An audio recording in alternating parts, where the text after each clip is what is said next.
How do you feel about the Venezuela situation? That is very troubling. I mean, Pete Hegseth needs to be impeached. It is a situation where we as Americans cannot be committing war crimes. And I think that the 2001, 2002 authorization for use of military force needs to be overturned. And this is a perfect example as to why we need to have Congress actually doing their jobs. They need to vote to declare war. And by ceding their power to the president and to the executive branch, we have allowed for strikes like what happened in Venezuela to happen. And I don't think that's acceptable. I want to even pose a little bit further in there because I can remember back in 2000, 2001, I was a young man about your age. I think I was about 22, 23. I was in the Air Force. I was in 51st Combat Comm Squadron in Georgia. And when Afghanistan and Iraq, I mean, separately, obviously, but when they kicked off, all my friends got on planes and they all went over there. We lost few thousand, several thousand Americans over the course of a 20-year war. How do you feel about like sending Americans to Venezuela? It just sounds so absurd to me. What about you? It feels like Iraq 2.0 because we're not there for anything other than oil, it feels like. And I feel like it's the WMD situation all over again. But instead of talking about weapons of mass destruction, they're bringing drugs. We need to focus on taking out these cartels. It's like at the end of the day, it's the exact same type of excuse that was used in Iraq and to justify the invasion of a country that we were really only there for oil. That's true. We were definitely there for oil. Maybe not for Afghanistan. But for Iraq, yes, for sure. And Venezuela, without a doubt. We just took a tanker yesterday. And that's crazy to me that we're now pirates. I am not seeing the country that I signed up to serve right now. Things are pretty crazy.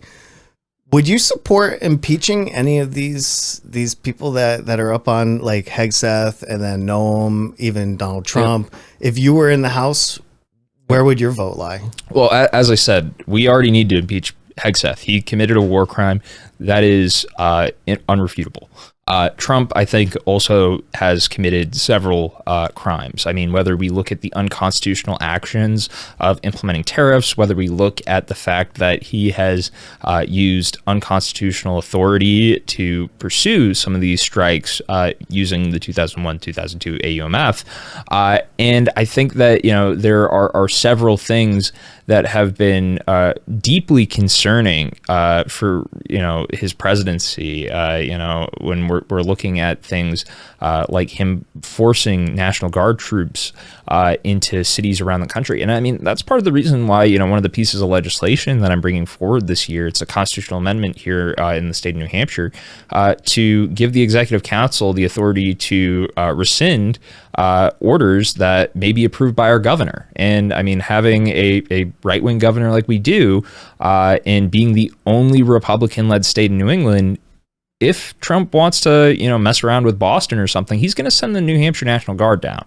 It's the closest set of troops available, and it's one where the governor would be willing to say yes.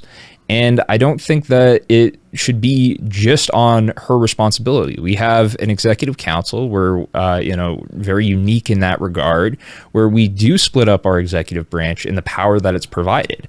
And our executive council, they can vote on these types of contracts. And if they feel as though an order like to send troops down to Boston needs to be rescinded, then they should have the opportunity to vote on something like that. I agree with that. You've already done 1 year of your legislature duty, and you have one more coming up. Are we going to see anything crazy this year coming up? Yeah, I mean, I think that we've already kind of seen, a number of really absurd pieces of legislation come forward. I mean, even sponsored by the leader of the Republican caucus. I mean, Jason Osborne has put forward legislation, things called the Charlie Act, which would actually strip First Amendment rights from public employees. So I was reading that New Hampshire Republicans want to do a public or I'm sorry, a private business bathroom ban for trans folks. Yep. And to me, it just says where are your priorities for the people in New Hampshire? People in New Hampshire are screaming for a tax reduction of property tax. They want better funding in the education system. They want things that are going to make their life better, right? Exactly, A bathroom ban, especially in a private business, does almost the exact opposite of, you're not part of that, I hope. And are you pushing back on that, or? When that bill first came to the floor, we're going to be voting on this next week, actually, because it was one of the bills vetoed by Governor Ayotte. And I don't agree with her fully, but I appreciate her vetoes this year. And this is one of those bills where, I was very troubled when I walked in the hearing for this bill, because I remember one of the sponsors, Senator Avard from Nashua. He ended up getting up and speaking about his support for this legislation. And he talked about how this bill legalized discrimination. That is a quote from him. And I believe that this legislation is very similar to the Jim Crow style era legislation that was proposed. We are talking about discriminatory bans based off of how people look. And the thing is that, you could be a masculine looking female, you could be a feminine looking male, and somebody could say, you're in the wrong bathroom. And ultimately, there's no way that you as an individual can really prove that you belong in that bathroom unless you're going to, violate your own rights and your own privacy, which I don't really think is acceptable. We have very clear discrimination laws that talk about how we need to treat people. And I think that this is an issue that was resolved back in the 50s, or should have been resolved back in the 50s, I should say. Yeah. I feel like these kind of things will keep people from visiting our state. Yeah, I feel like this just hurts us as a community at large, these kind of bills, because they tell people you're not welcome here. Don't come and spend your money here. Don't come and see our beautiful foliage. And we're already suffering from, like, Canada is not coming down for tourists, touristy attractions. People aren't really doing a lot of traveling because they don't have a ton of money. Yep. And we're already suffering, and yet they just want to keep piling it on. And it's like, how much can we take as New Hampshireans? Yeah, you're exactly right. Tourism is one of our largest industries. It's usually, our first or second largest industry, depending on the year. And people, they come for, the lakes in the summer. They come for the fall foliage. They come for skiing in the winter. There is so much to do in this great state. And by taking the pieces of legislation that we're taking up and approving, it is basically incentivizing people to say, go to Maine, go to Vermont, go elsewhere. Yeah, there's plenty of other opportunities. Exactly. There are plenty of opportunities that you can go see very similar, scenery in a lot of the other New England states where you don't have to worry about the same types of penalties or punishments. And and it goes beyond just the bathroom type bans. We're talking about, engagement with ICE and the potential hassles that people with darker skin might have dealing and, just living their lives or going on a vacation. It's completely absurd. And I think that, that's also going to have a real detrimental effect. Why do you want to go to the U.S. House? I think that we desperately need a fix in the type of government that we're seeing lead. And, the experience that I have had in the New Hampshire legislature is one where there's a lot of difficult conversations that need to be had. There's a lot of difficult compromises that need to be made.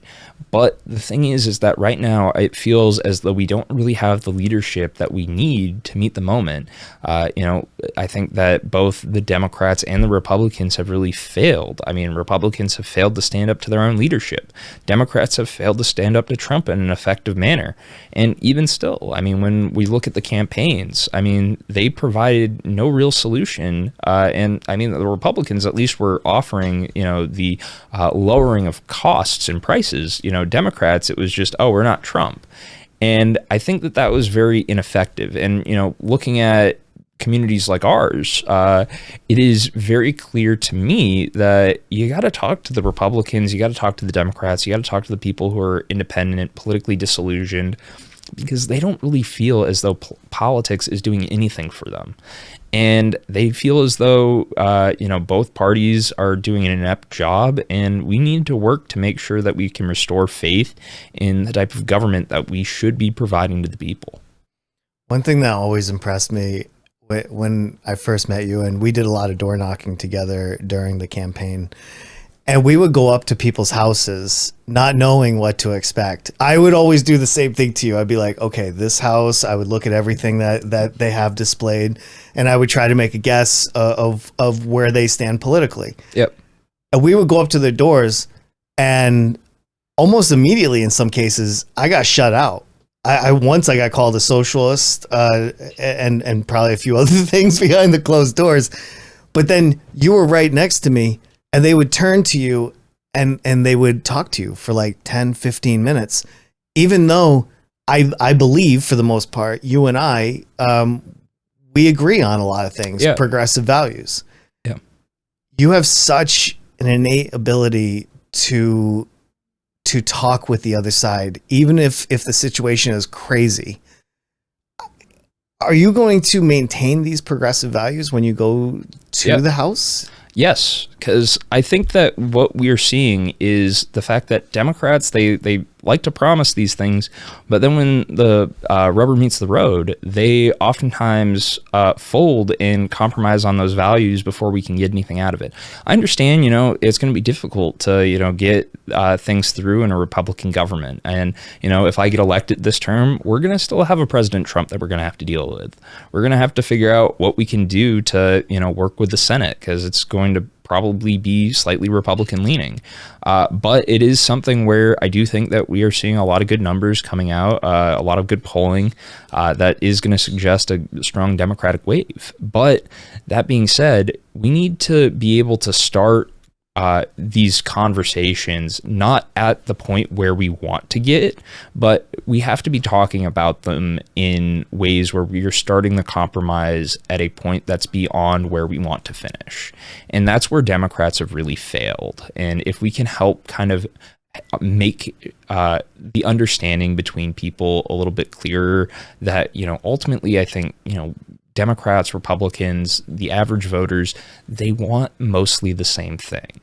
It's how we achieve it. And Republicans and Democrats, they do a very good job of, trying to divide people and, making it so that, we can't necessarily work together. But that's where I think that, we need to really change how we are approaching things and really try and, meet people where they are. And that stands true for, the voters themselves. It stands true for the elected officials. And I think that it's something where we need to get back to a government that is actually going to work together rather than try and fight each other as much as possible. You have high hopes for that? Because I'm a little worried. Yeah. We've spent the last almost 10 years in gridlock and well beyond that. I mean, but significantly in the last 10 years. Yeah. And, I do think that, part of it is, the way that politics is currently, it does incentivize a lot of that gridlock. It incentivizes an inability to get things done. Looking at, the person who really kind of engineered the strategy. I mean, Newt Gingrich, back when Obama was first elected, Obama ran on, being bipartisan, trying to pull in Republicans. And how is it that you can make it so that you can guarantee that somebody like that lies if you don't work with them? You can just say, well, actually, we're not going to compromise. We're not going to do anything with you. Yeah. Because that way you will be a liar because you didn't work with us. You weren't bipartisan. And that is the type of mentality that we are using to pursue policy. And it's just like, it's not necessarily the best way forward. I mean, people, I think, ultimately want to see us try and get things done. And we need a little bit of naivety, I think, to kind of, spark some change. Because, we see this in Concord as well. I've dealt with older Democrats, older Republicans, younger Democrats, and younger Republicans. And I will tell you, it is always much better to work with the younger folks than the older folks. And it's, that's a little bit of a generality, but I mean, the young Republicans, these are people where, they're going to have slightly different beliefs than us. But I mean, I think that ultimately, they do want to have a better country going forward, and they have a different vision of how that's going to happen. But part of that is, we have to have those conversations. We have to do what we can to try and meet in the middle somewhere. And I mean, ultimately, that's where I think, we have not necessarily seen the type of action necessary to kind of move a lot of these things forward. But, it also does kind of mean that we need to change in the type of makeup that we have in Washington. I think a lot of people would be curious because you've been in the New Hampshire House for a little bit. You've done 3 terms? 2 terms. 2 terms. Yeah. Okay. And what are your major accomplishments there? What can people see you going to do? Yeah. So, I mean, I was this past year, I was the second most active Democratic legislator in the House. I had 28 of my bills pass our chamber. I had 7 signed by the governor this year alone. And I'm very, very proud of the bipartisan work that I've been able to do. But, it's about building those coalitions. It's about finding the votes wherever you can. And, I'm very happy about the work that we've been able to accomplish to get some good things done. But it's also, stopping some bad things from happening. In this budget that we passed this year, I mean, I'm very disappointed in how it passed, because it passed by a singular vote with the speaker breaking the tie. But we had a number of amendments that did remove a number of dangerous pieces of legislation from that budget. And I'm very proud of the work that I've been able to do, because, I currently serve as deputy ranking member of executive departments and administration, and I'm the ranking member on the subcommittee on pensions. So I deal a lot with the state retirement system. And we had been tasked with finding Republicans to vote against Republican leadership to eliminate this language that would have removed access to the defined benefits packages that we provide to our state employees, which is basically the whole reason why people decide to work for the state, because you might make $1 million in the private sector, but you don't have a guarantee of benefits. You don't know what you're going to have for income year after year. You don't know what you're going to have for retirement. And that's where these public sector jobs are an advantage over the private sector, because you're going to have that guarantee. And it's very, very troubling when we're talking about eliminating this type of benefits program, because we are basically putting the onus all on the individual to, invest their money. And the thing is we're not talking about increasing their wages, which, by the way, are not really that competitive. And the benefits are what drive people to work for the state. That's what brings people in.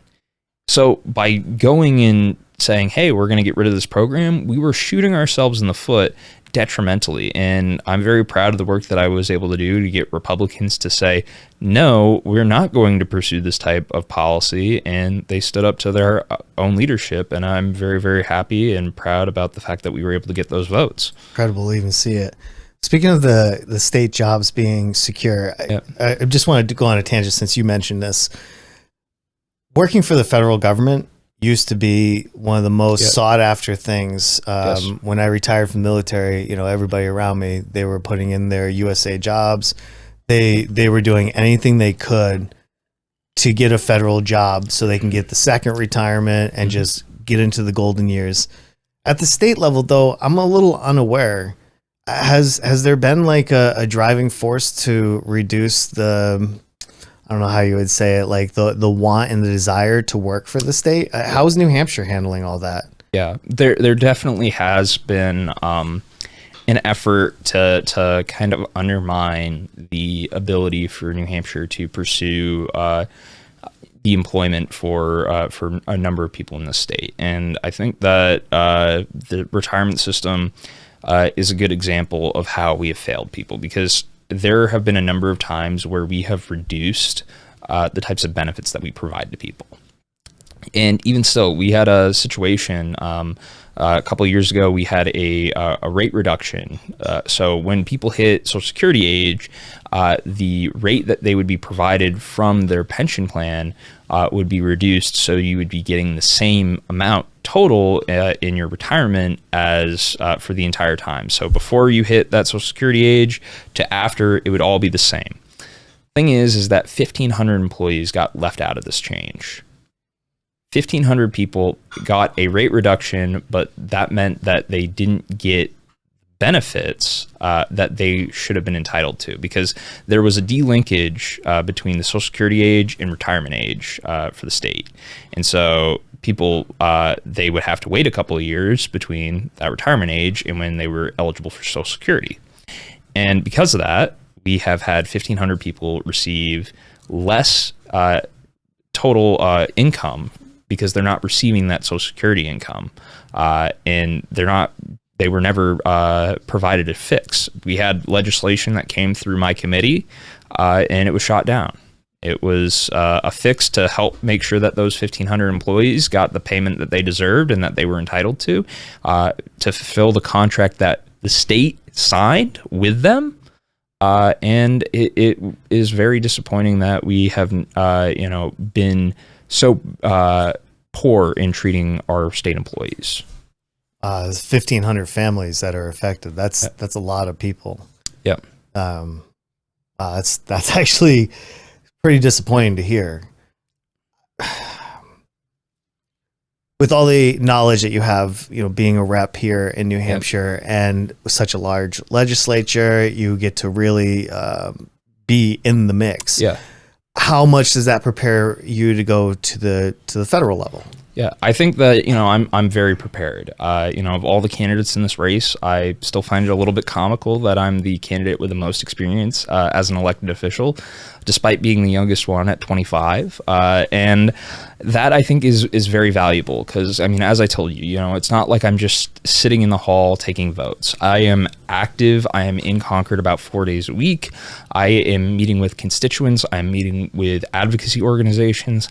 I am doing everything possible. And the thing is we are, I believe, in a position where we need young, new leadership. And it's something where I'm very, very willing and able, I think, to, provide that perspective. And it's important, I think, to have right now, as, we do kind of have a little bit of a gerontocracy problem.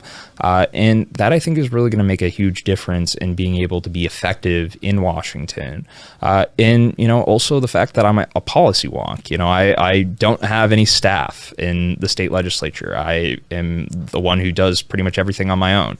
I'm very thankful for the 3 staff that our entire caucus shares, but that is very limited in what types of resources you can get, and I think that is something where I've been able to not just focus on the policy side of things, but the constituent services side of things, the research side of things, and the advocacy side of things. And I'm very prepared on those fronts, and I think that that's what is going to make a good legislator. Do you think your age helps or hurts you?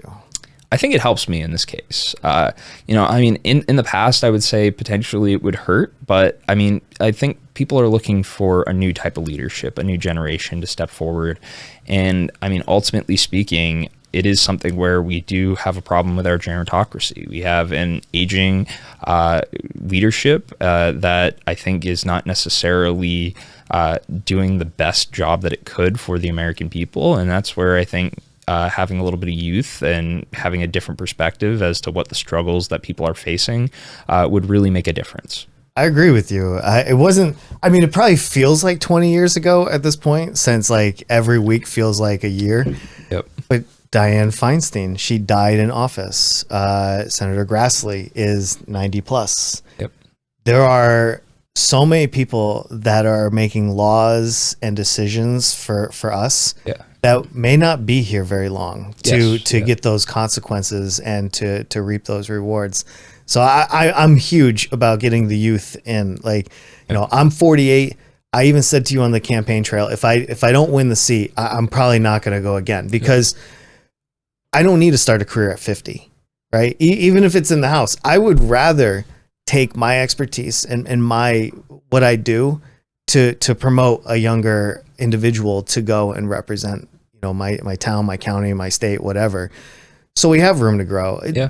Do you have a personal like cutoff? Like, hey, once I get to this age, I'm going to step out and maybe be more of a support character? Yeah, I mean, I definitely think there is a time, and it is something where this is a situation where we really need somebody to meet the moment. But I think that we also need to think about term limits and what we can do to implement them. And even still, I think that there are compromises that can be made because there are a lot of these elected officials that don't want to do that. But there's a very simple way that we can help fix that, and that is for something called a qualifying election. We could have our representatives run unopposed, in a primary type election where people are given the choice of yes, allow them to run for re-election, or no, let somebody else run. And I think that that's a very easy way that we can help change the system, where we can implement these term limit styles, but also have a way of, allowing strong leadership and expertise to remain in certain cases. And I think that that is how we can really kind of help fix the political system that we have currently. It's kind of a mess. I do agree with term limits, and not just for the legislature, but the courts. And even the presidency. Yes, yeah. To have an 80-year-old in any manner, whether it's Democrat, Republican, or even an independent, it seems wild to me because they have no skin in the game. They're just going to do what they do and then see their way out. Yep. And then we're going to be left holding that bag.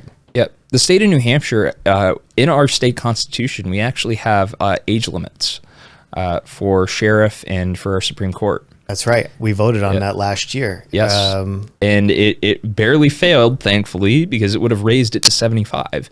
But the thing is that the way that constitutional amendment was worded was very confusing, because it was worded in a way that made it sound as though it was establishing an age limit, right, rather than raising the age limit. And we almost passed that. It almost met the 2/3 requirement. People didn't know exactly what they were trying to say. And so I can remember myself trying to break it down to several people after somebody broke it down to me, because I was like, oh, give them a few years. What's that, Yeah.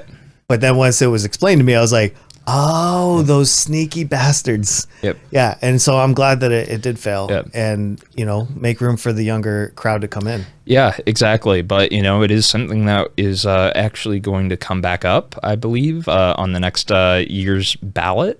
So remember to check no when that comes up. It's kind of scary thinking about the second term of this legislature. And we are very much Republican. Like, it's not a thin majority. So any disgusting bill that they put up, and if all the Republicans are on board, we have to eat that. Yeah, I mean, unless Governor Ayotte vetoes it, which I will say she has vetoed a number, but there is a pattern with the vetoes that she has taken up. A lot of these vetoes, even if there was overwhelming Republican support, like for HB 148, which was the trans bathroom ban, that one would have cost the state millions of dollars because of litigation that would have been brought forward. And every single veto, it's a very common thread of, oh, this would have cost the state millions of dollars in litigation. Oh, this would have cost the state millions of dollars in litigation.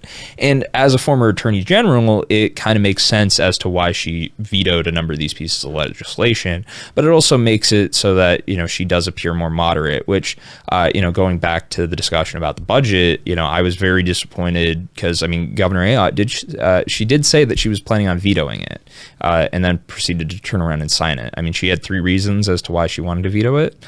Group 2 retirement, which got fixed, special education funds in Manchester, which they slapped a Band-Aid on, and the final one, which is the most important in my opinion, the Medicaid/DHHS funding, which they did not fix. They threw disabled people under the bus.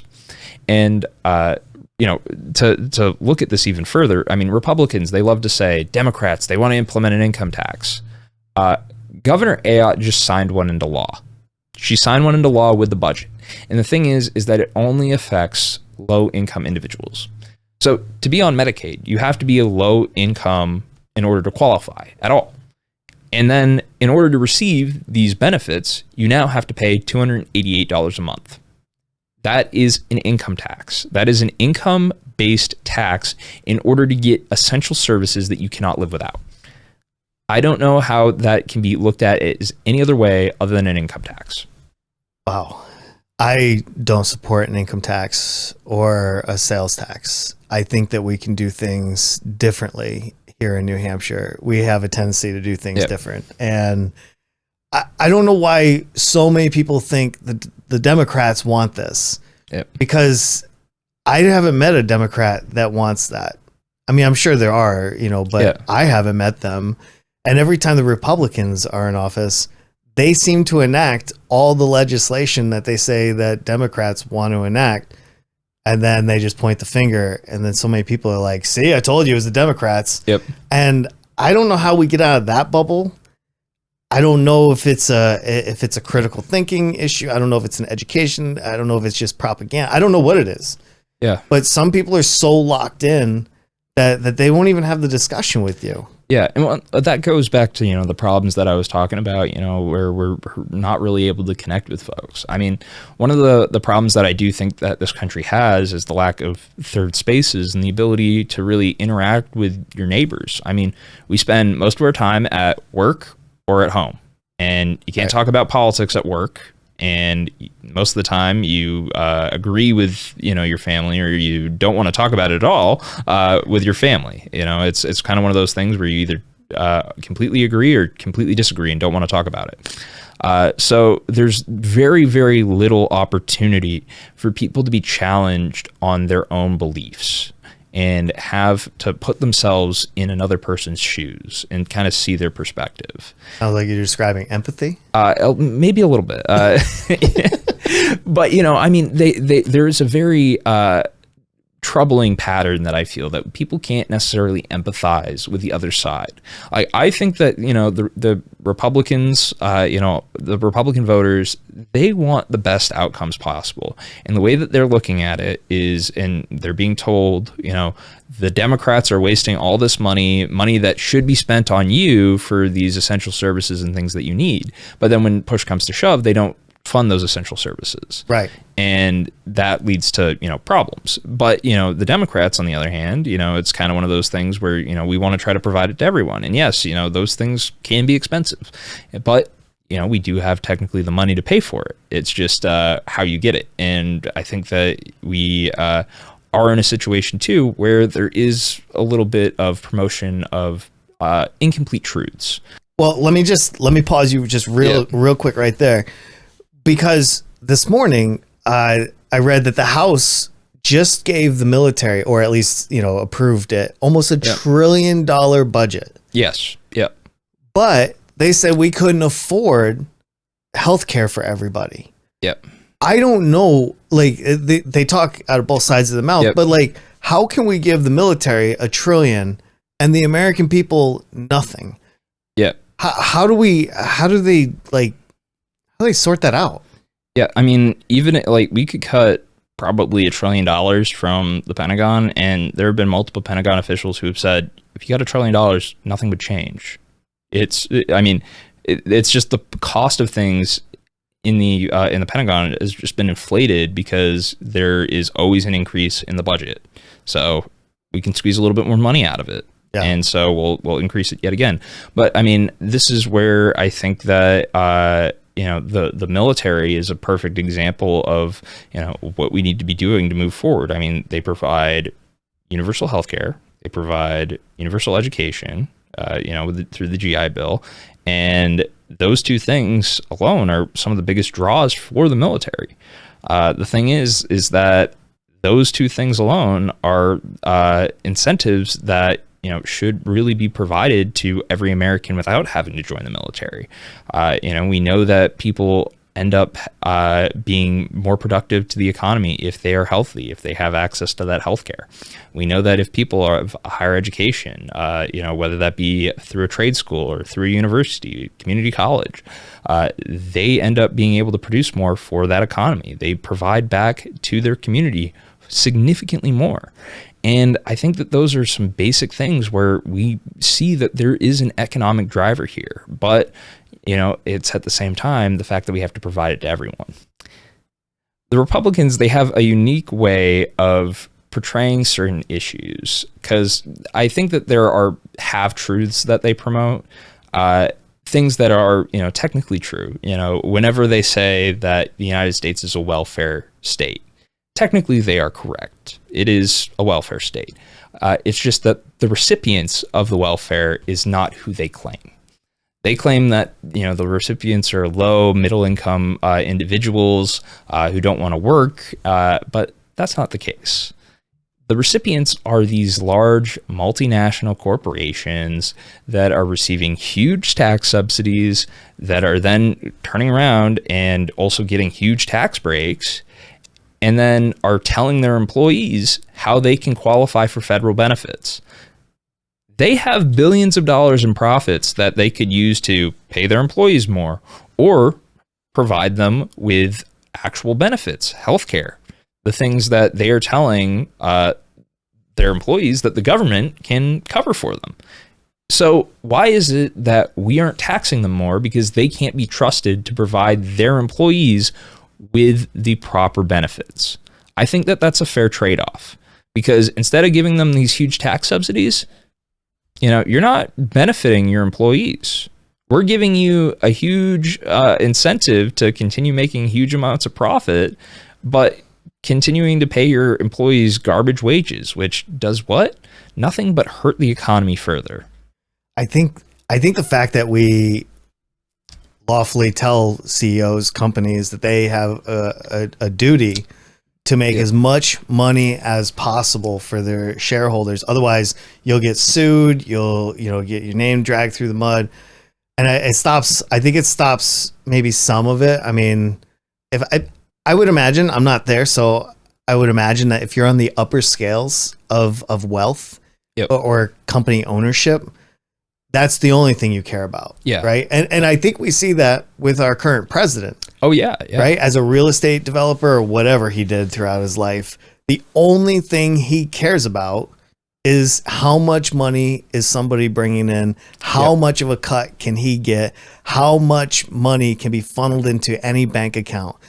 And I think that's just the glaring one. Right. Yep. But that just funnels down to many people like him at the helms of these companies, whether it's Walmart or something else. If they don't have to give you enough money so you can feed yourself or your family, you can just go get SNAP benefits. Yeah. assuming they'll ever be there, in the future. But it's a constant welfare cycle. Is there any way that we can get out of this? Because it's unacceptable. I think a lot of Americans do accept it, but I think it is unacceptable. Yeah. I think that, we have to start by saying the United States needs to adopt a universal healthcare system. They need to. It is a violation of the international laws set by the UN. Every country in the world is supposed to have a universal healthcare system.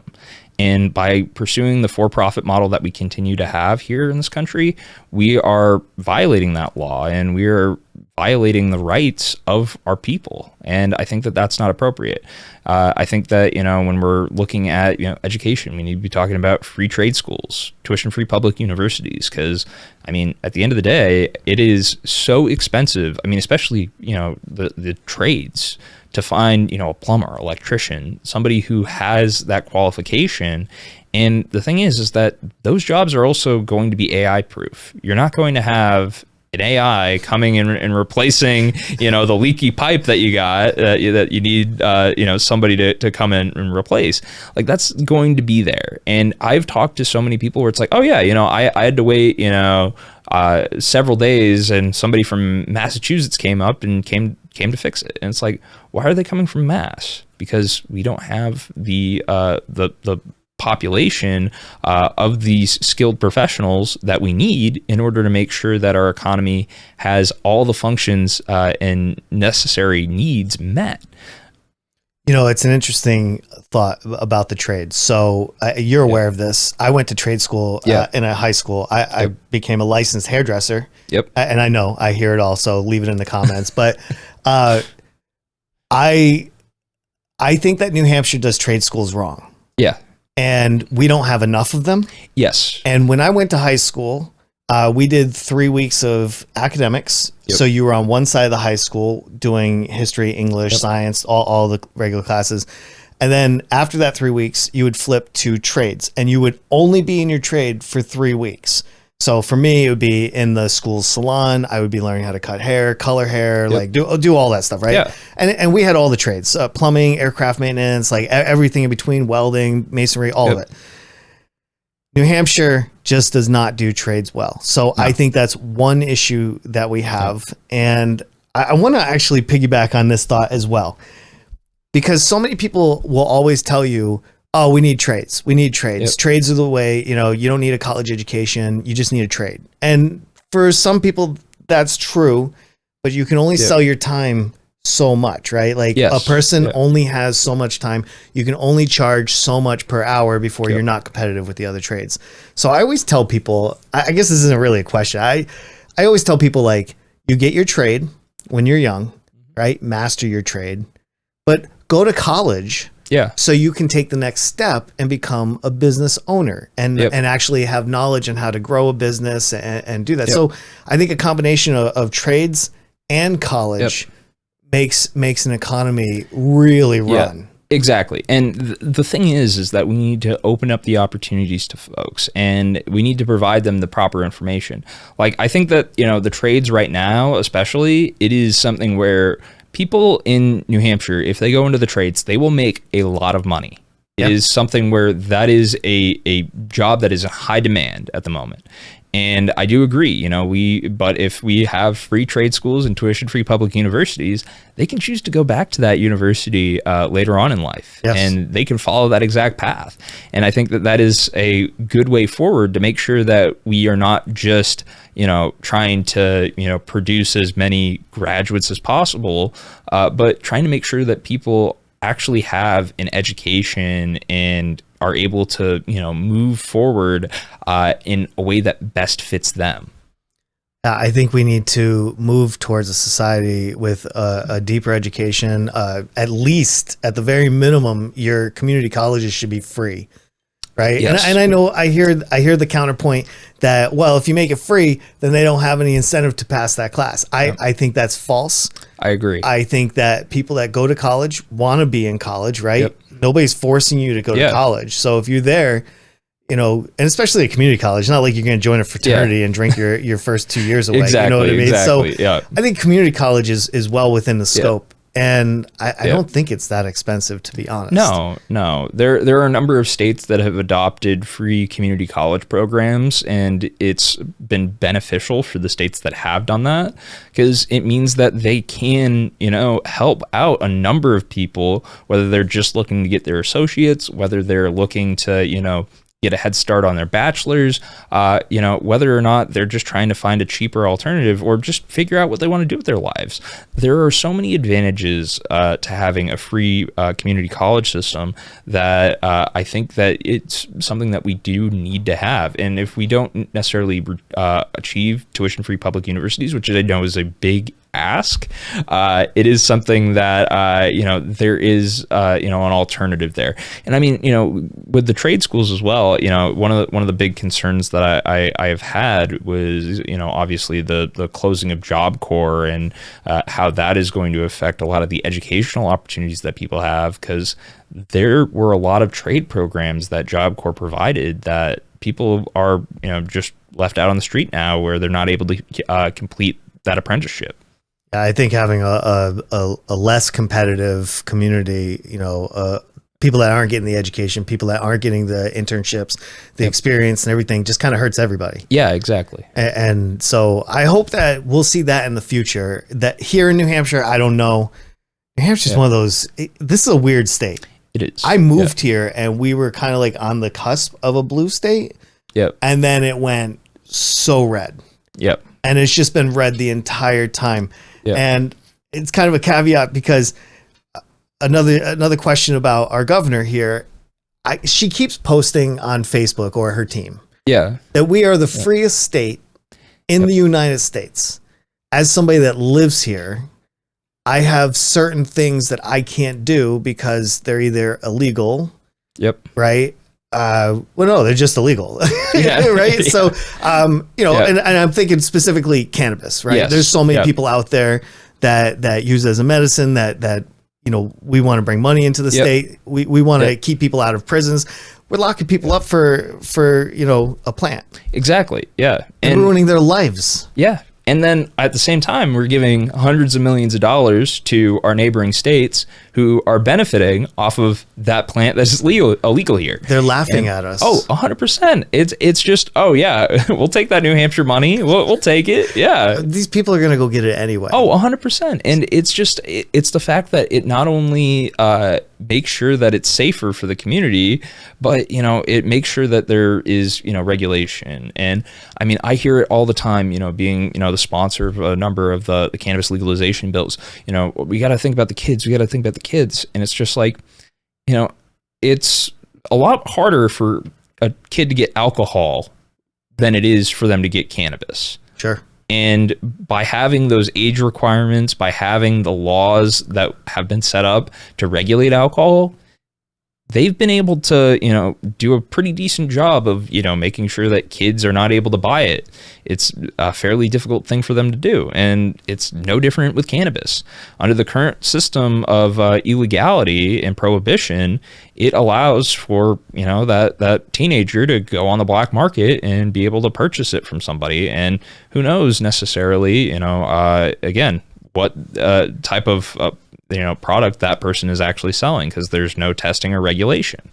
Yeah, it's kind of a scary thing, because as a parent, at least, the thought that my adult children potentially have to go to the black market. I'm not saying that they're looking for this, but I'm saying, like, this is anybody's kid. Yeah.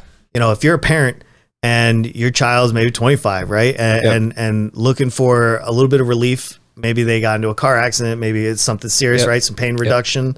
And they may not get a product that has been tested, that's been reviewed by anybody. You don't know where it came from.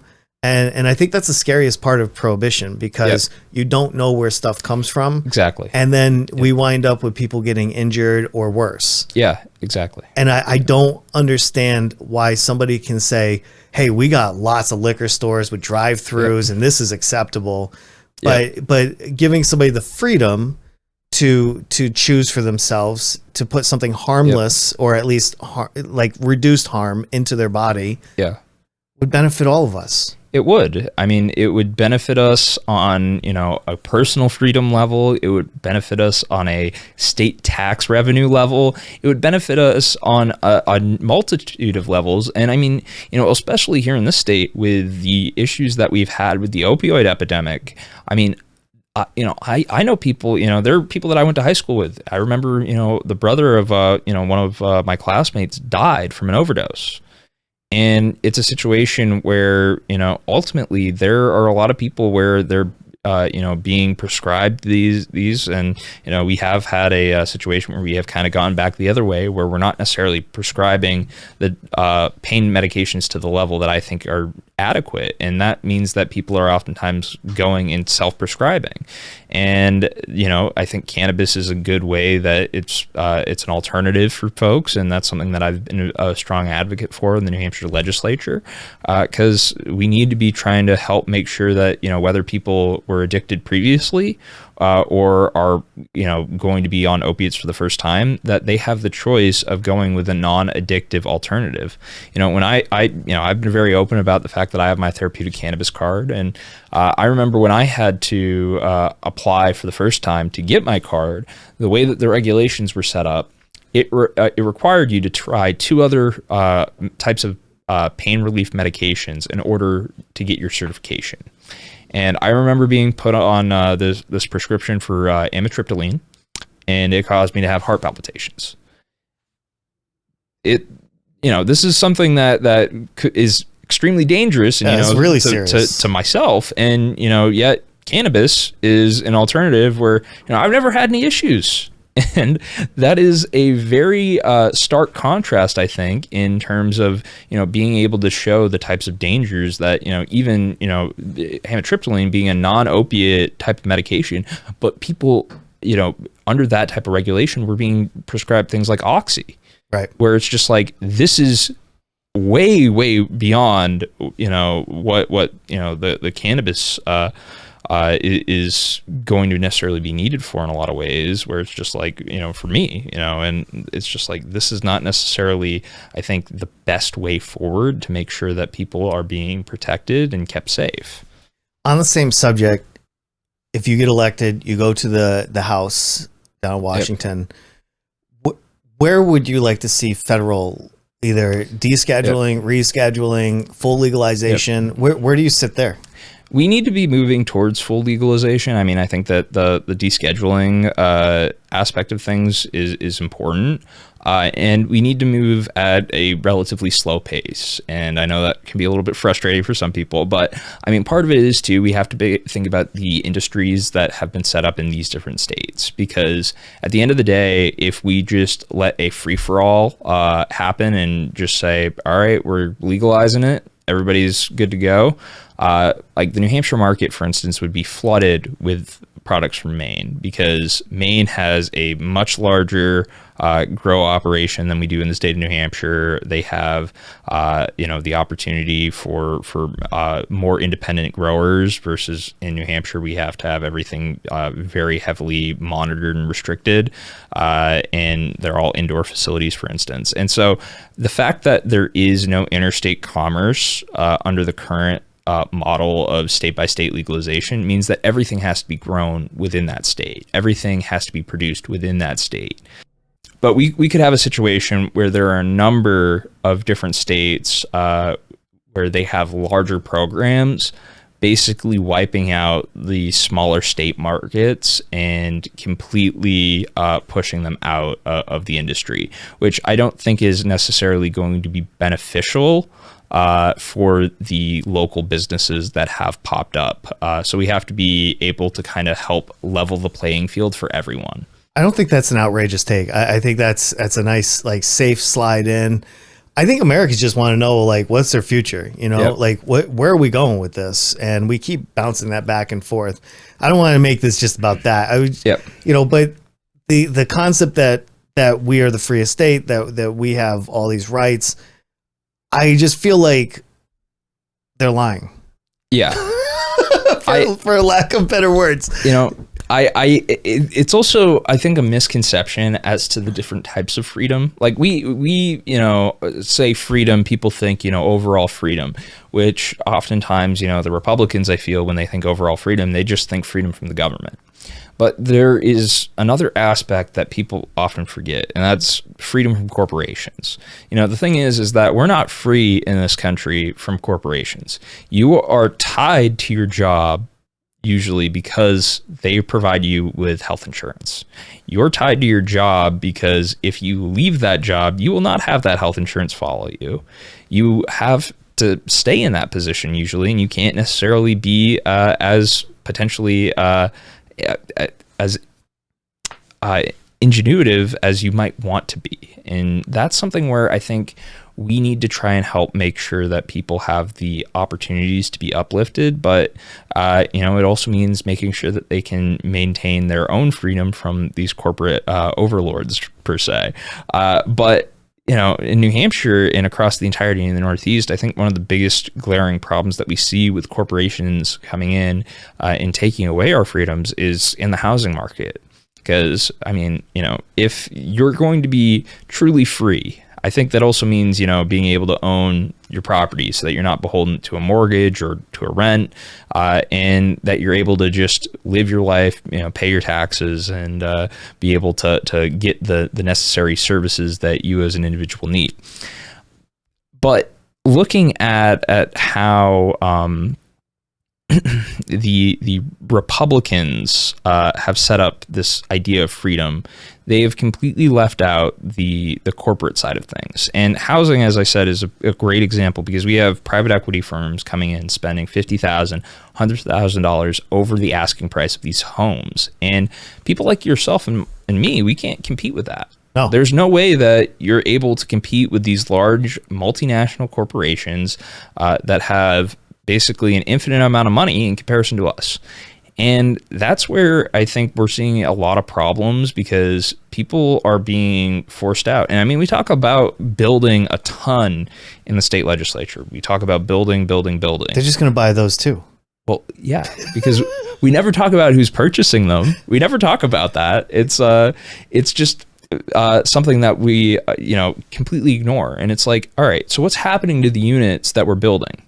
Well, they're being bought and then they're being turned into short-term rentals and Airbnbs. And that artificially takes units off of the market. So we're restricting supply artificially because we're removing these what should be long-term units from available stock. We're also increasing the rent because we're limiting the set supply. Plus, we just paid, $100,000 over asking price, which increases all the surrounding unit costs. And, we're going to, then also potentially, if we do turn it into a long-term rental, charge you upwards of more than the mortgage. This isn't just a housing issue. I mean, the housing issue is major because we need places to live. We need places to raise our families. But something that I've seen over my lifetime, and I'm sure it goes well before that, is the merging of not just companies, but ideas, content manufacturers. Like right now, Warner Brothers is being bought up either by Paramount or Netflix. We have private equity firms, hedge funds, venture capitalists. They're all merging, and I think a big problem we have, and not that I want to leave the housing conversation here, but a huge problem we have is the rich people own us. Yeah, well, that's exactly right. And I think that, it's not just in your job where, again, you are tied to your job in a lot of ways, but it's also, tying it to the fact that they control where you live and how much the housing that you pay for costs. How much internet you can use. How your groceries are set, where your groceries are. A lot of people are so just, they don't see this invisible monster. No, that's here, that's controlling us. We are in class warfare like we've never been before. With $1 trillion companies, people that are worth $1 trillion. There are, to me, it scrambles my brain thinking about how all of this was able to be set up and executed, and they made it look so easy. They just bought everybody they needed. They got the lobbyists, they got the laws that they wanted, and then people like me, all I can do is run, for a local seat and maybe, make some waves, make a podcast, just try to put this information out there. And some people, I hope, that will be receptive to this and understand that their entire lives is actually being orchestrated by just a few wealthy people. And to make that point, if you look at our media, it says this is kind of like the highlight right now, right? Where we have a lot of mega mergers going on and everything else. But the media is owned basically by 6 billionaires. Yes. And the majority of them, if not all of them, are all right wing. And so they think like, oh, I'm not watching Fox News, I'm watching CNN.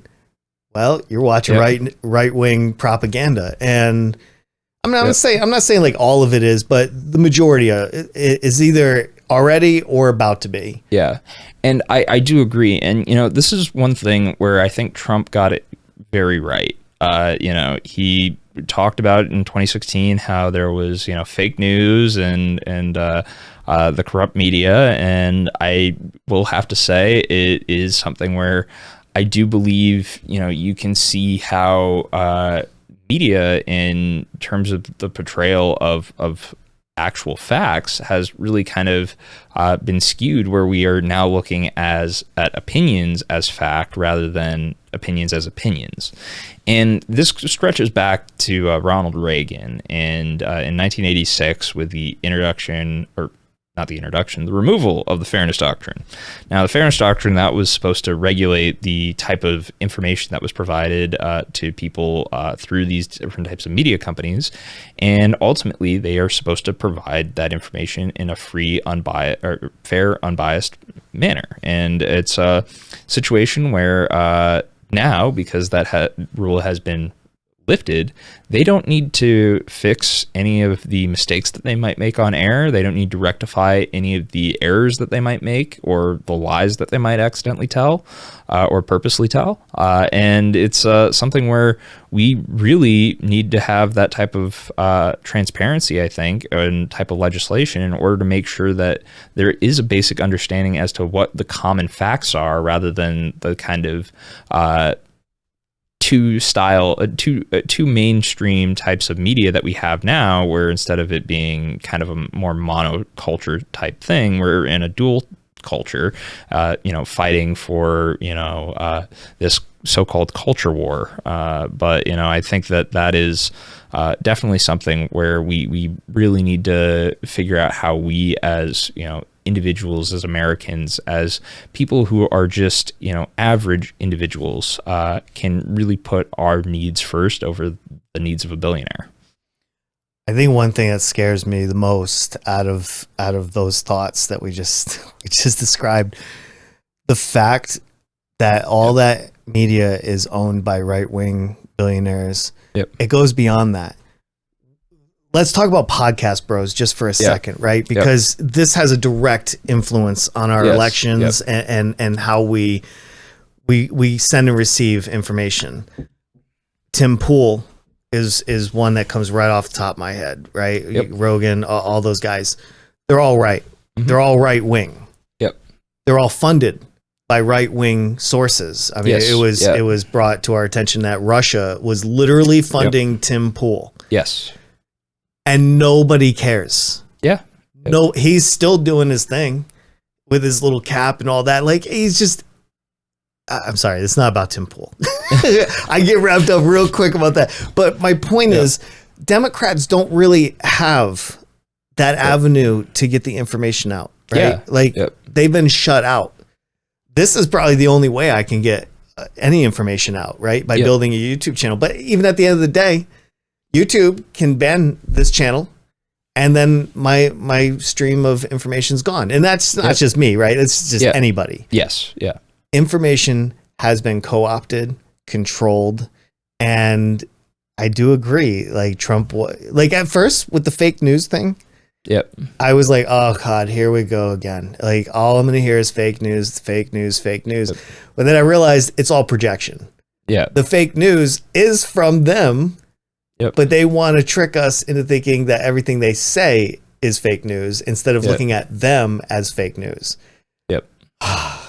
Mind control is a serious thing. Do you think it's going to play like a huge role next year in 2026? Do you think people have taken off the blinders, or are they still locked in with that misinformation? I think that people are starting to kind of understand the situation because their wallets are feeling the pain. I think that, people are looking at some of the things that are happening and are questioning, their votes. I mean, there are Republicans that I've seen that are just, completely anti-Trump now, and they've flipped on a dime because they see what he's doing and say, well, actually, how is this benefiting me? How is this benefiting my family? And they don't see the benefit there, and they're kind of looking at it and saying, well, actually, some people were right. He's kind of a con man. And I think that's definitely something where, I mean, we even saw it in Tennessee with a 15-point swing. Miami going blue. I mean, 70%. Unbelievable. 70% of Miami in not this mayoral election, but last mayoral election voted for the Republican. 70%. Yeah, that's a sign. That is a huge turn. And I think that, we are going to, see the types of electoral victories that we are kind of predicting if this continues to go the way that it's going. And I mean, I think that it's very clear, even listening to some Republican members of Congress, one of the reps from Texas was being interviewed the other day, and he was talking about how the Democrats lost in 2024 because they didn't talk about affordability, and how the Republicans are basically he was saying that his party was going to suffer the same fate because they made the same mistake as the Democrats and didn't focus on affordability when that's what they made their entire campaign about. I think the affordability issue in 2024 wasn't as serious. Now, this is just a personal opinion. I think that the Republicans were going to win no matter what, right? Because they had all the niceties. Like they didn't keep any campaign promises of affordability or best economy in the world or any of that stuff. Yep. They were purely a hype machine. Yep. I remember standing in line I wasn't standing in line, but everybody else was standing in line to go vote. Yeah. And I was on the line holding the sign. And there was a lady in front of me. I guess Joe Biden had said something about like Trump voters being garbage or whatever. Like it was compared to today's rhetoric, it was so like minor. But this one Trump supporter, she did herself up, like got her hair, makeup, all that's fine to go vote. But she put on a garbage bag and wore it as a shirt, like somebody would if it was raining out and you were at a concert or something, right? Yep. But she went the next step. She put a pretty little red bow on the back of it. And she talked to everybody in line about the garbage statement that Biden had put out. Yep. I realized right then and there, we're screwed. We are screwed. This person heard one line and wanted to be in the mix so bad. She wore a garbage bag with a ribbon and just couldn't stop telling people about, Trump this, Trump that. I knew that in 2024 we were cooked. It didn't matter if you were like, we walked house to house talking about affordability. Like, you want to raise my taxes? No, I don't. Yeah. It didn't matter. All those conversations just mattered just slightly. Yeah. But you're right. You can't trick people when they go to the store today and they have to pull out an extra 20 or an extra 50 or an extra 100 for groceries.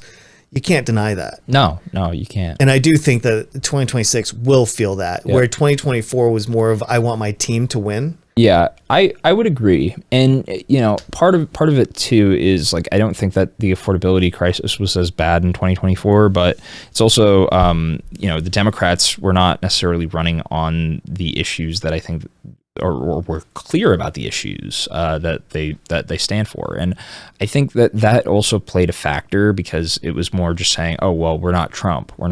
And that is not exactly the way forward. And I mean, talking on the doors, I mean, we had to work really hard to talk to those folks to, explain the vision that we had for our community.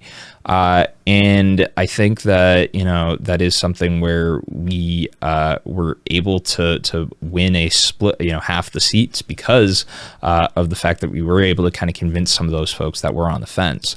But I do think that, it is also a little bit more than just, the Democrats being,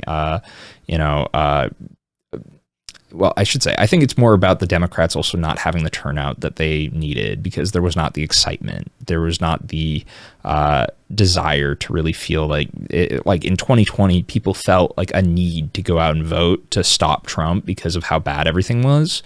But there was not that type of sentiment, and yet they were running on the same type of campaign and expected the same type of result. And so I think that was really stupid considering how close the 2020 election was. And I think that's partially why they tried to switch to Kamala. But, it was not enough, I think, to just switch the nominee. You had to also switch the types of policies that were being focused on. The entire run at the presidential level was just such a misstep, such a disaster. I hate using that word, but it really was because 4 months is what she got to run, right? Yeah. And I still agree that I bet you America would have elected her had they flipped the ticket. Yeah. Right? Yep. Which is kind of disappointing that our country is not ready to not only elect a woman because, and you could argue bad candidates, whatever, but like we've never elected a woman. Yeah. We've only elected one person of color. America is a weird spot, because it's such a huge country. The culture changes as you travel, from state to state. It's definitely an interesting thing. I want to take an opportunity while I have you being a young rep and somebody that's running. I'm a big advocate of having other young people that want to get into the race and represent their where they're from. Do you have any advice to like how somebody maybe around your age can get into the system? Like how can they do things that you're doing? Yeah, I mean, it starts with showing up. I mean, showing up is half the battle, as they say.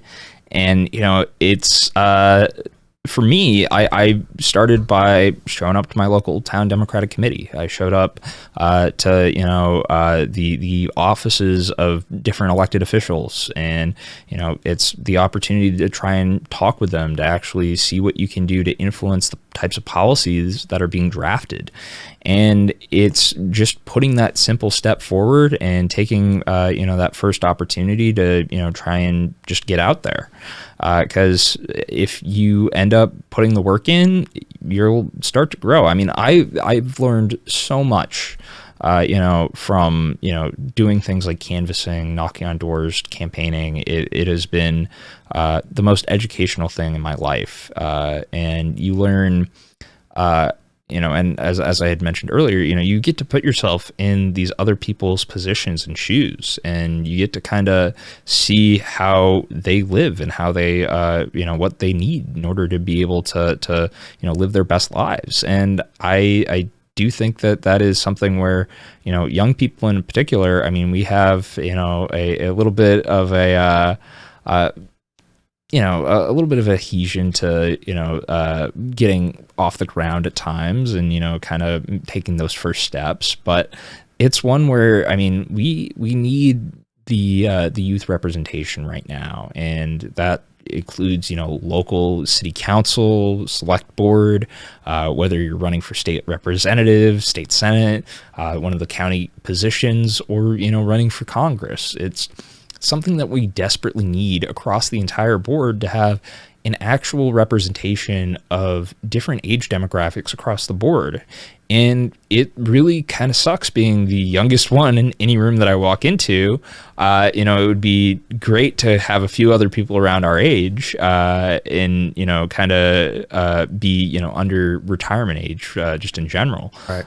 And I think that that's really important to kind of making sure that we have a functioning country that is actually understanding the issues that we're going through. Because, I mean, a lot of these retirees, they're facing different issues than what the working class people are facing. And you have to handle both issues accordingly, but having only representation from that one half means that there's a complete side of our country that is being neglected. I think it's a big reason why we don't get more working class legislation and representation. Because people in their 20s and 30s, they're looking for, you know, a career. They're looking to build a family. They do have different like views and needs than like somebody that's 50, 60, 70, for sure.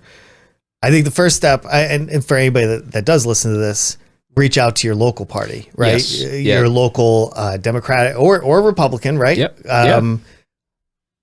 You start there. You start with your town's Democratic committee or Republican committee, hopefully Democrat, but you know, I mean, everybody has their own viewpoints. Yeah, exactly.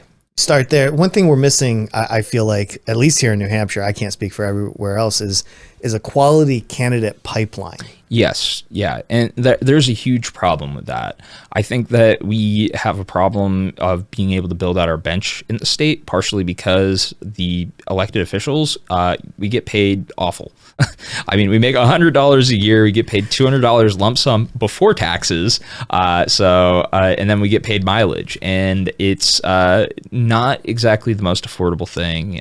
You need to have either you need to be independently wealthy, retired, which, I mean, 80% of our state reps are either independently wealthy or retired, or you need to be able to, you know, live with somebody who can help kind of handle the day-to-day tasks around your your home and be able to, help support you in being able to pursue this. Cause, I'm very fortunate in my position. My family has allowed me to pursue this and has encouraged me to be able to run for office. And I'm very thankful for that. But, I understand not everybody's in that position. And part of it is, we need to talk about how we can increase the actual compensation for our legislators.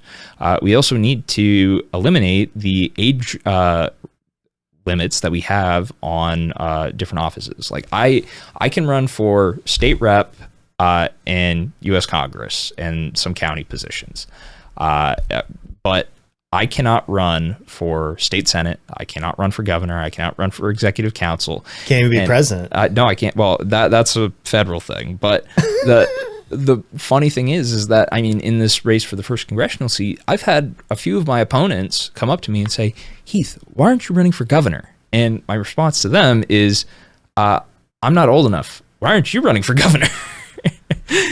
Governor also has a restriction here. You have to be a resident for 7 years. Yes. I hit my 7 years at the beginning of this year. I could have run for governor.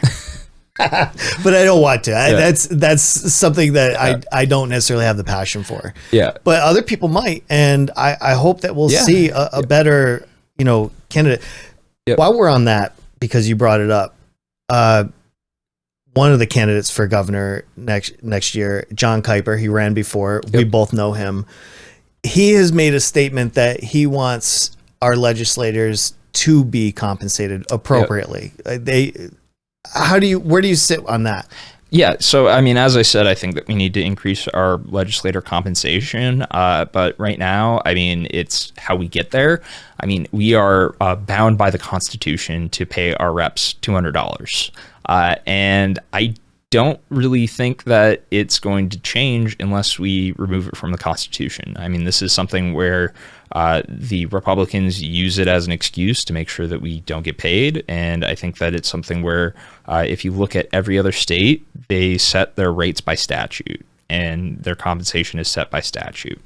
So it's a reasonable goal, I think, to be able to, eliminate the provision from the Constitution that's limiting our legislator pay to just $200. And then we can move forward with the conversations after that point. It's such an interesting thing. The $200, for people that don't know, you are only required it is outside of this, but like for the most part, you get elected in New Hampshire, you serve two years. Yep. And each one of those years, you're in session for 6 months, which you're there most of the week, especially if you're on committees and everything else, full-time job. Yeah. Right. You're sitting in committees and hearings and voting and riding back and forth. There's so much involved.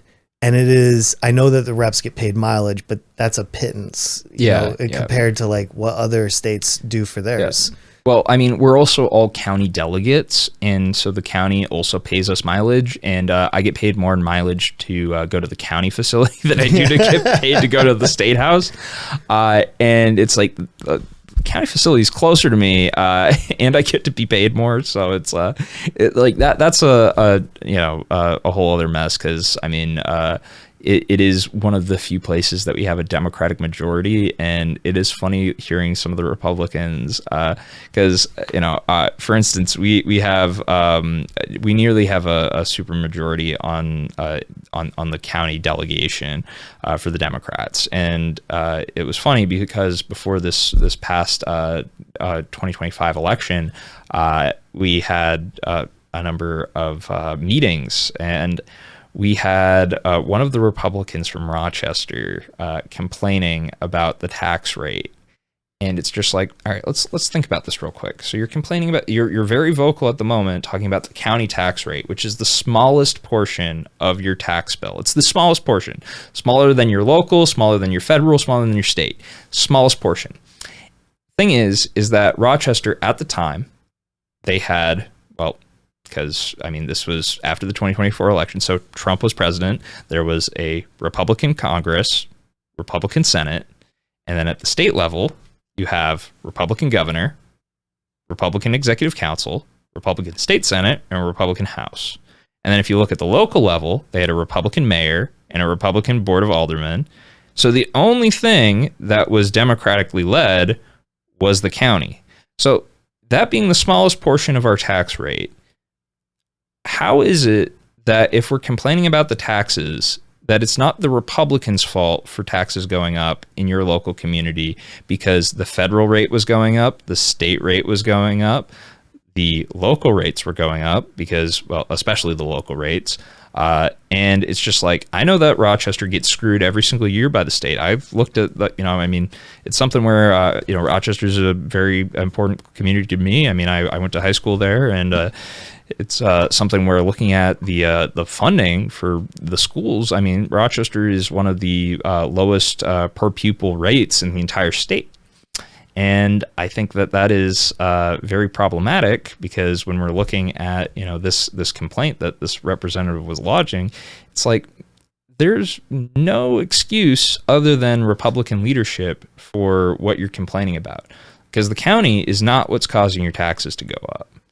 We are not the biggest part of your tax rate, and it just kind of felt very hypocritical in a lot of ways. And it's just a good example of of just how absurd some of these conversations can be. I've had a few of them. They are pretty absurd. People don't understand, like, the budget's set. Yep. So whichever level you're at, they say, this is how much money I need. Yep. And then they divide the cost up between everybody that lives there. Yeah. Exactly. Some people pay more. We weigh it on property taxes. Some people have bigger houses and some people have smaller houses. But that's how it's done. It's just, hey, we need X amount and everybody's going to contribute. Yeah, exactly. And it's such an easy thing, Yeah. but nobody really gets how taxes are done. No. Yeah. So anyway, it just blows my mind. And I was lucky enough to talk to the mayor-elect of Rochester, bringing him up. He was on the last episode of this. So Chuck Grassi, a friend of ours and a political monster all in his own right. Yes. So, big shout out to Rochester. Such a great place.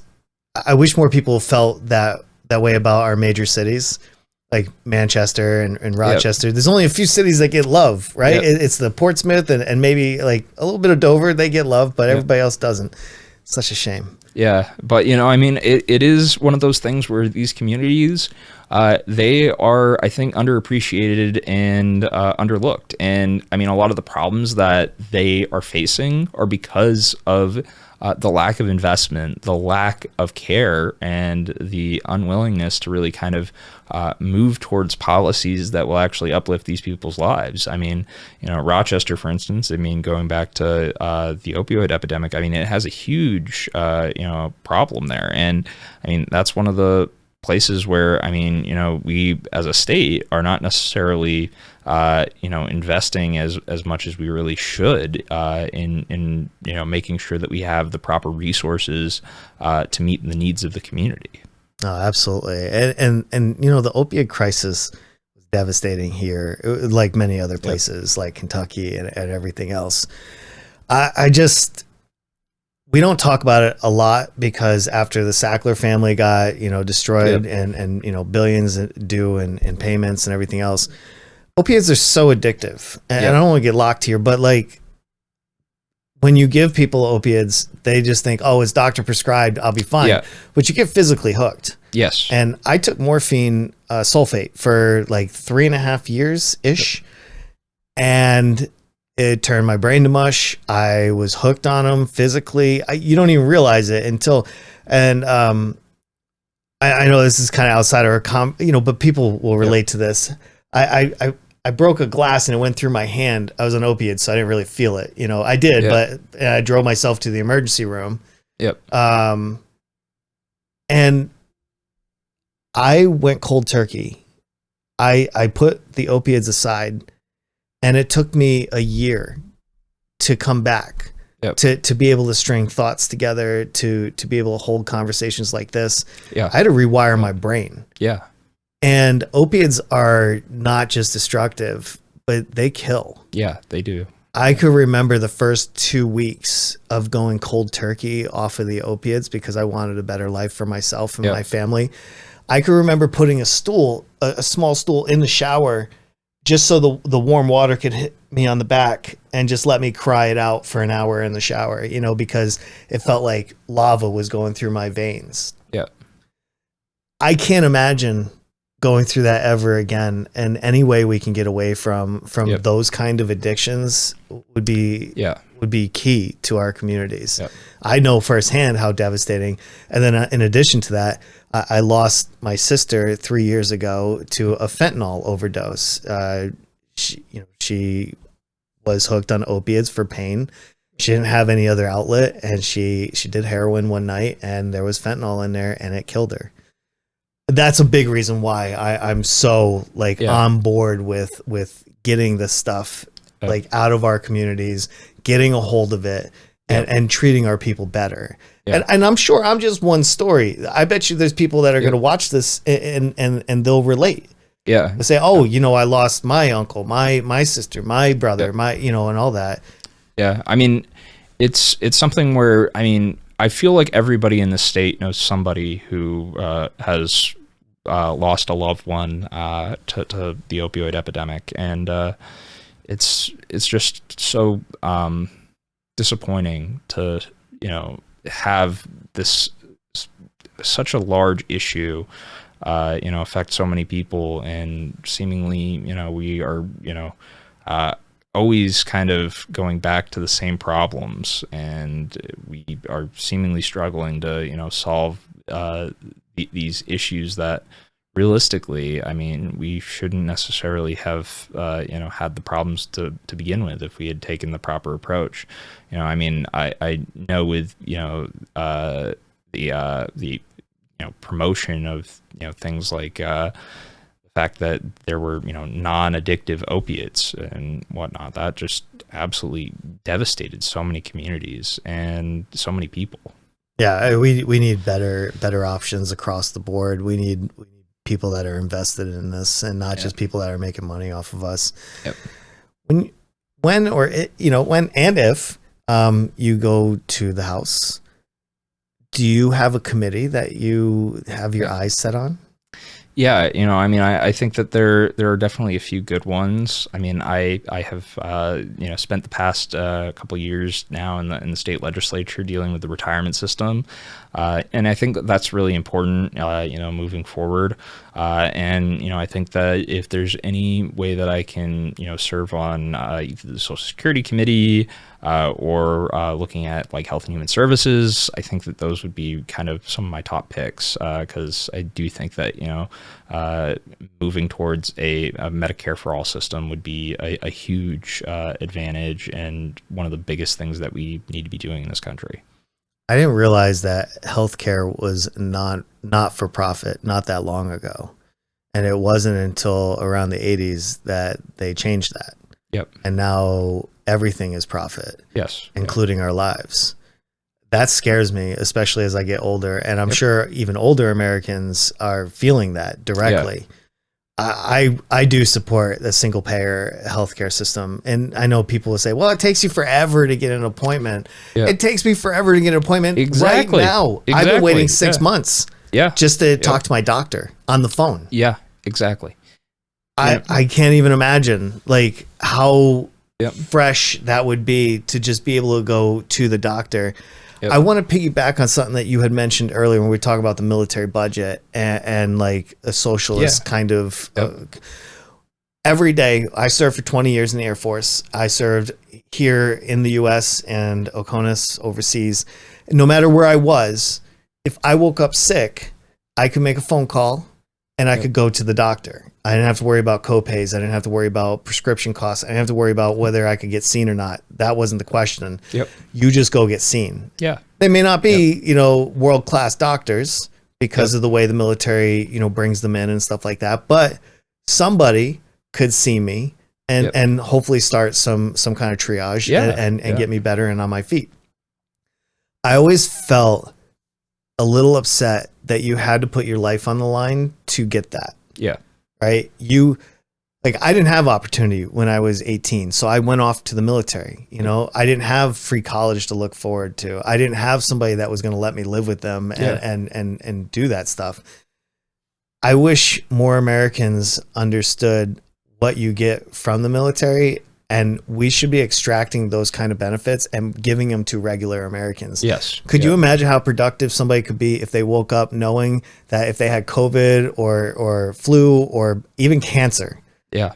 they could just call, get an appointment, and just go. They don't have to worry about being medically bankrupt. They don't have to worry about any of that stuff. And I'm just saying the healthcare part. But if you go to any military installation, which is like a small town, right? And I'm not saying they don't deserve it. They like these people definitely deserve it.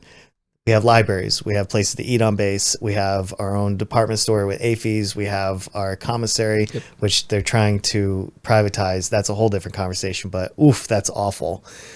We need less for profit and more taking care of Americans, right? Because when the hospital makes money, I lose money, right? Like there's no benefit as a person that needs help to cheer somebody else on for making $1 million.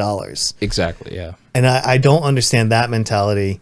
I wish more Americans would want that. What do you say to those people that fight you tooth and nail and say, "Oh, that look at Canada, look at all these other countries and their poor healthcare," which is not true. It's not true. Yeah. I mean, it's the fact that you have to look in the mirror. We have the we pay more than any other country for worse results. It's like, the Republicans that I hear all the time, they'll complain about public education and how we're seeing, increasing in funding and decreasing in test scores. And that's why we need to defund public education completely. And it's like, there are reasons for that are a lot more nuanced. But my point being is that when you apply that same logic to things like private health insurance, it never comes up. Because, let's look at, the United States healthcare system. We're paying more money than anybody else, and more money year after year, that is, yet we are getting worse and worse results. That should be a clear reason as to why the private health insurance models that we have now do not work. They don't. And if we're going to talk about, how on one side of the foot, the Republicans are going to complain about public education where you have more money being spent yet decreasing results, then that's not a good way forward according to them. So according to their own logic, a public healthcare system would be beneficial to the American public. Yeah, I think if America just put that money like we do in the military and we put it into our hospitals, whether it's a rural hospital that's currently closing because of Medicare money being taken away, there's so many people that are going to suffer in the Midwest right now. Yes. And I hope that this is a huge wake-up call for them to get on board, because for years they don't want anything to do with socialism. Yeah. And I think that they're going to suffer, and I think we're going to see a much larger increase in the death rate in some of these locations. And families are going to get destroyed over it, right? Uncle Tom has, or Uncle Tim or Uncle Ted or whatever, has cancer and now has to go 4, 5, 6 hours away for one treatment. Exactly. That's scary for families. Yeah. And that's something that we're experiencing now. But, this is something we're going back to the tuition-free public universities. If we actually pursued that, we would actually have an opportunity to increase the number of doctors that we have. We are seeing a steady increase in the number of medical school graduates that are coming out of this country. Thing is that despite the increase in the number of graduates, the number of residency positions has stayed stagnant, meaning that there are qualified people who can't get residency positions. And these are people who would be very, qualified for, the job, but this is where, if you look at other countries around the world that have invested in their medical system, even places like Cuba, where usually it's seen as, a place that's kind of far more run down, they pretty much have, doctors on every single block.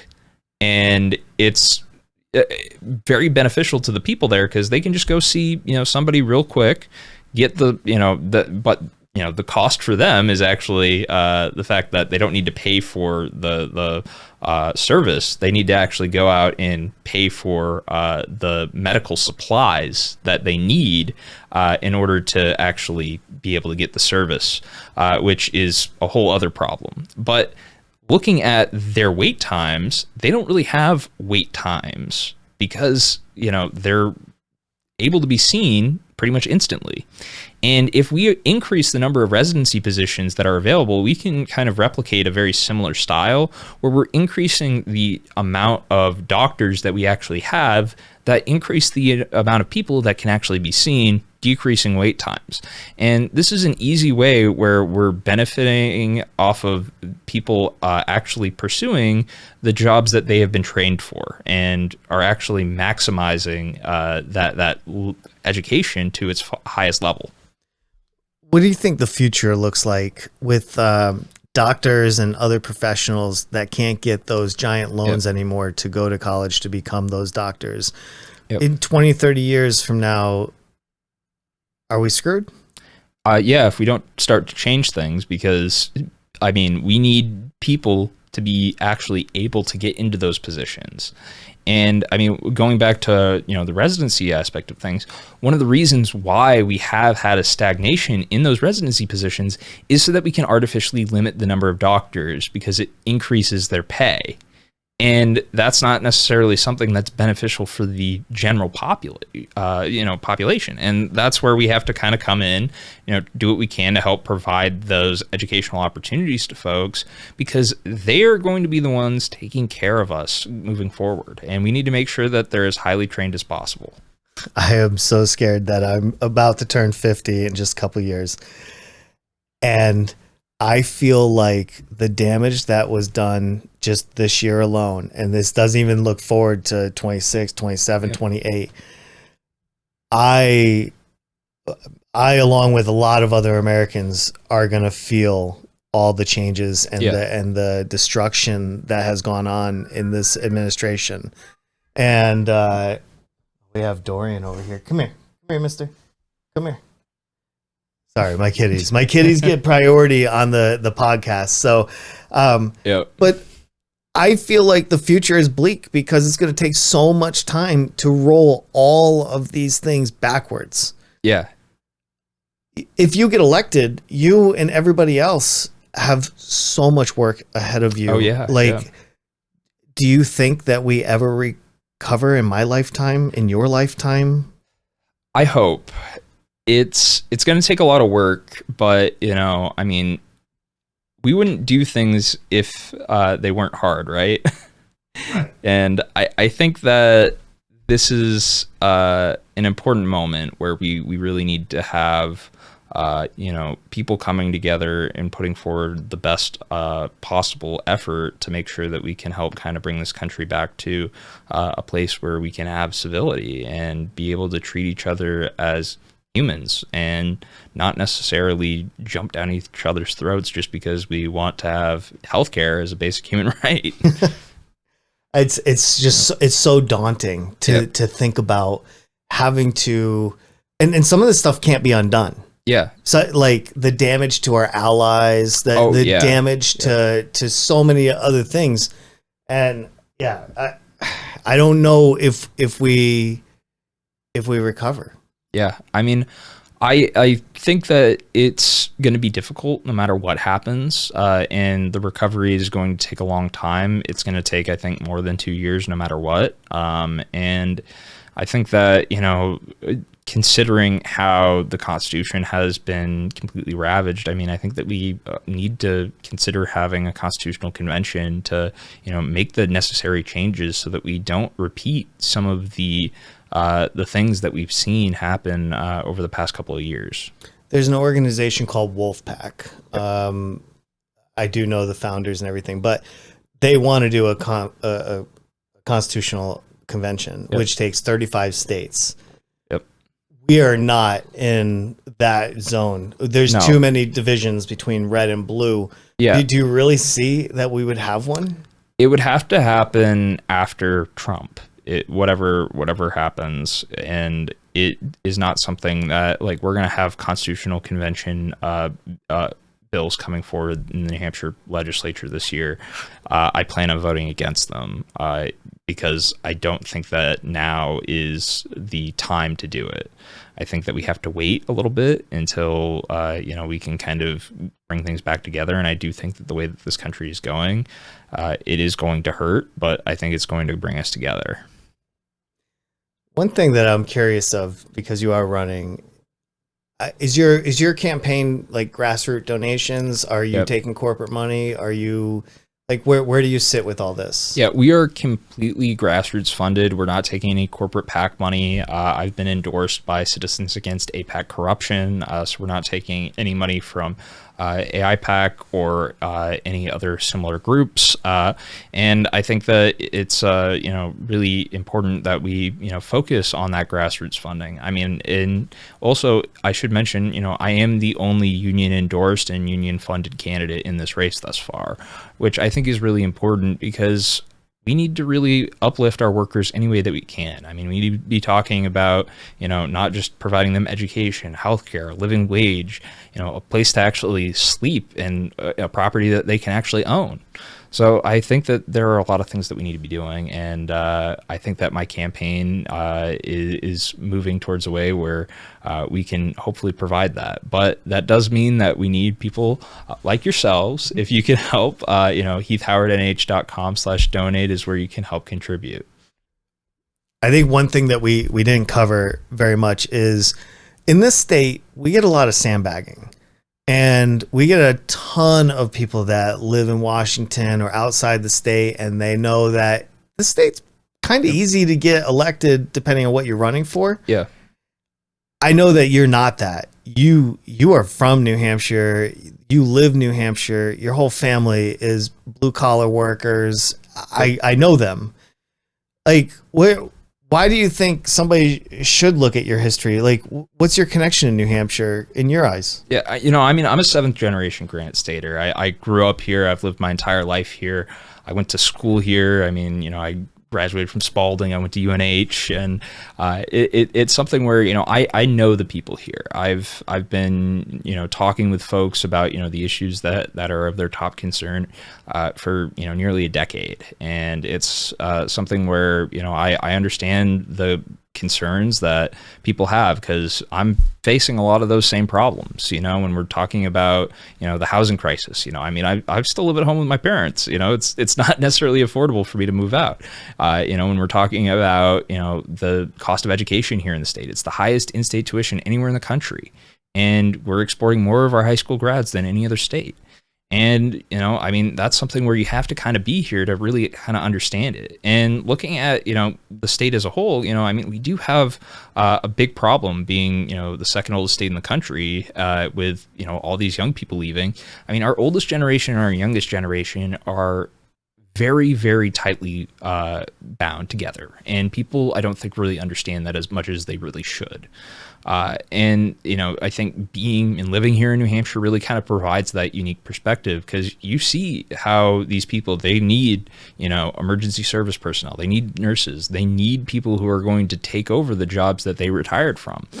And if we don't have those young people here, we're going to really struggle. And I think that that's, a unique perspective where, New Hampshire, we're seen as this great state to, come and live in. But, when it gets down to, the business aspect of things, being ranked 42nd in the country for business development, it really limits the economic opportunities that people have and their willingness to really live here. And I think that that is something where we need people with the lived experience of how the state has been changing and how we can really kind of stop, the exodus of young people from the state from continuing. It kind of shocked me how accessible your representatives are here in New Hampshire. Yeah. I've been to many other states, and I couldn't tell you how to get a hold of senators, representatives, or any other office for that matter. Yeah. But here in New Hampshire, we have 400 representatives. Yep. Just in the House, we have 24 senators and 1 governor. And yep. I can reach out to pretty much all of those and maybe get a response. depending, I mean, maybe not the governor. The governor's kind of busy, but everybody's so accessible and people can reach you so easy. Being a representative, I'm sure they do reach out to you all the time, right? Yep. Email, social media, you're everywhere. Yeah. And I think that you being present everywhere has a big effect. I didn't realize how popular you were until I started campaigning with you. We'd go to people's houses. They'd be like, "Oh, Heath, what are you doing? It's good to see you. Come on in." Yep. And I think that makes a big difference, right? When you know your representative and you understand, like, they're going to go and they're going to do what they said they're going to do, hopefully. Yep. Hopefully. And if not, you can just call them up. You can email them and tell them how disappointed you are. Yeah. Do you think that gets lost if you go to the U.S.? No, I think that, it's important to bring that type of experience with us. And I think that it's something where our elected officials don't listen to the people that they represent at a level that I think is really as appropriate as it should be. And I think by trying to open up the accessibility side of things and making sure that people have access to their representative is really important. And making sure that we have the opportunity to engage with them is something where people really are kind of becoming more and more distant from their representatives. And I don't think that's really good for democracy. Have you held a town hall? Yes. How does that go for you generally? Do you like those? Yeah, I mean, the town halls can be good. I mean, again, those are usually more during the election season. And I will say they can be some pretty decent crowds and, people asking you kind of, what, questions they are asking all the candidates. But, what I think is even more impactful than the town halls is my office hours. I have held monthly office hours in Stratford and Barrington. I'll switch between the towns, but it is something where people will show up and they'll tell me things that they're dealing with, and I submitted legislation this past year. I had a forest ranger come to me and was telling me about how he was dealing with some of these cases where he was looking at $25,000 worth of stolen timber, $50,000 worth of stolen timber, and how Maine, how they handle those types of cases. And so I ended up looking into that Maine law, and I'm working with some folks to see if we can help put it forward so that we can have kind of a little bit of a better understanding as to what the chain of custody for these timber products are, because at the end of the day it can be a bit of a problem if you're a property owner losing $50,000. That's not a small chunk of change. No, that's a very large one. Yeah. It's nice to know that you're accessible, and I think most of them are. There are some that don't want to face the music, I guess you could say. Yep. Right? They don't want to face an angry crowd, and that's unfortunate, because in today's environment where we're more connected than ever, social media, text messages, or anything, that those people are just, they're invisible. Yeah. And so I look forward to hopefully seeing you go to Washington with your progressive agenda and doing stuff for the people of New Hampshire. I know that you have such a long list of things that you need to get done to get to there. Where exactly can people come find you, your campaign, learn more, maybe even support? I know you mentioned it already, but websites? Yeah, I mean, you can follow my campaign. It's heathhowardnh.com. It's Heath Howard NH on all social medias. We're talking, TikTok, Twitter, Instagram, Facebook, Blue Sky, Threads, YouTube.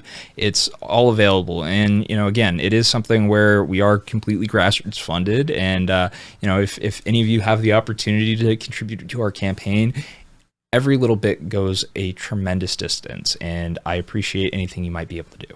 Are you looking for volunteers? Yeah, we're currently building out our volunteer network, and it is something where we are trying to find people who can reach out to their neighbors, to their friends, to their family, and if there's anything that you might be able to do to help promote, our campaign and educate people about what we're doing, it goes a long way. And we do have a Discord that we're working on, so please feel free to join that and get involved. For the Discord, will that be on your website? Yes. Yeah. And maybe social media, some invites? Yes. That'll be exciting. Being able to connect, I mean, I've said it several times already, is just so imperative, because when you're down, your cards are down, and you need somebody to reach out to, it could be a good avenue. Good. Listen, this episode has been so enlightening, so like filled with nuggets, and I can't thank you enough for doing this with me. I'll give you the floor. Is there anything else that maybe we haven't covered?